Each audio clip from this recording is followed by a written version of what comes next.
Hey there, this is Lachlan for Minidisc TV. Minidisc is a headphone store in Australia, and today we have a bit of a special treat for you because our friends at Sennheiser Australia arranged for us to receive a pre-release unit of the Momentum True Wireless in-ear earphones.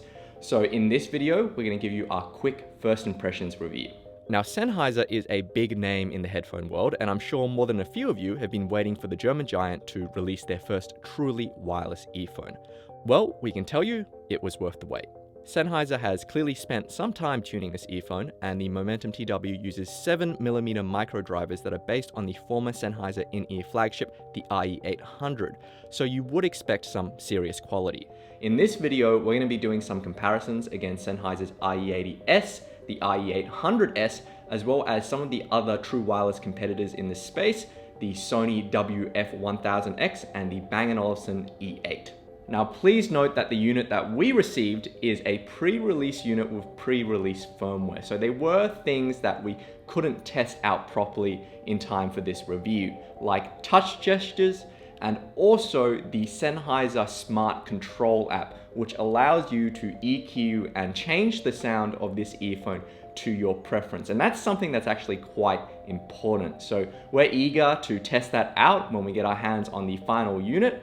But today, what we're going to do is give you our impressions of the stock sound of this earphone right out of the box. But first, a little about the design and some of the other important features of the Momentum TW. First of all, this is a true wireless product. Each earpiece is quite large, slightly larger than, say, the B&O E8 and much larger than the Sony WF-1000X. Visually, they look a little bit like pudding cups in your ears, but as it happens, they are lightweight and very comfortable. Sennheiser has ticked all the boxes with the electronics of this earphone. The Momentum TW supports Bluetooth 5.0 with aptX HD and aptX low latency support, as well as AAC for iOS devices. And in our testing, we found the connection was almost always nice and stable. The earpieces are IPX4 splash resistant, and they come with a classy little charging case that charges via USB-C. You get 4 hours of listening time with the earpieces with an extra 8 hours in the charging case with a 1.5 hour charging time. There's also a transparency mode that you can turn on with this earphone that uses the microphones to feed in noise from your surroundings like train announcements or street noises, so you aren't completely cut off from the world around you. So far so good, but how do these sound? Well, again, at the time that we're making this video, we weren't able to try out the Sennheiser Smart Control app, so I can't tell you about the custom EQ modes on this earphone. But right out of the box, we were impressed and a little surprised about what we were hearing, because this is probably the most V-shaped sounding Sennheiser product that we've heard at Minidisc. And by V-shape, I mean it has really big bass and really big high frequency treble. It's a very, very exciting sound out of the box. And it also has a big sense of depth and scale to go along with that excitement. Bass on the Momentum TW is rich and full, similar to the IE80 with the bass control knob set halfway.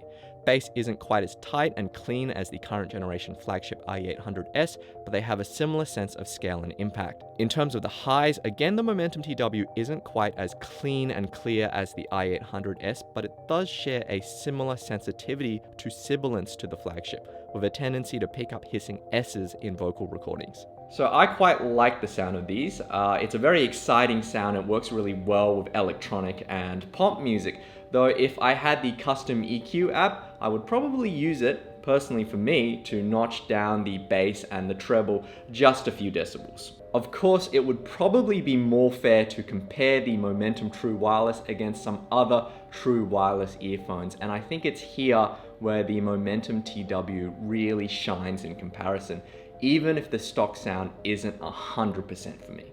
I much prefer the new Sennheiser to the B&O E8. To my ears, the E8 has brittle, harsh highs and an unengaging low end. It's almost the opposite problem with the Sony WF-1000X, which has smoother highs than the Momentum TW, but thicker, boomier bass that, while fun, just sounds a bit unnatural to me on many tracks. Now, just like the Sennheiser, the Sony and the B&O do have apps that allow you to kind of EQ or tailor the sound to your preferences.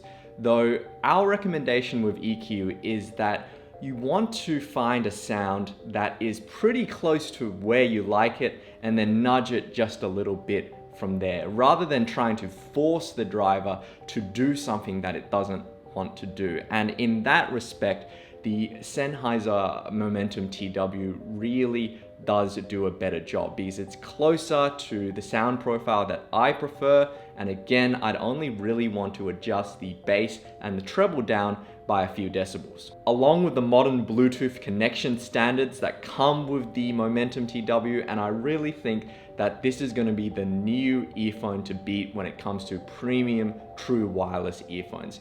Now, of course, we're going to revisit the Momentum TW when we get our hands on the final release units, but I hope this video gives you an idea of what to look forward to.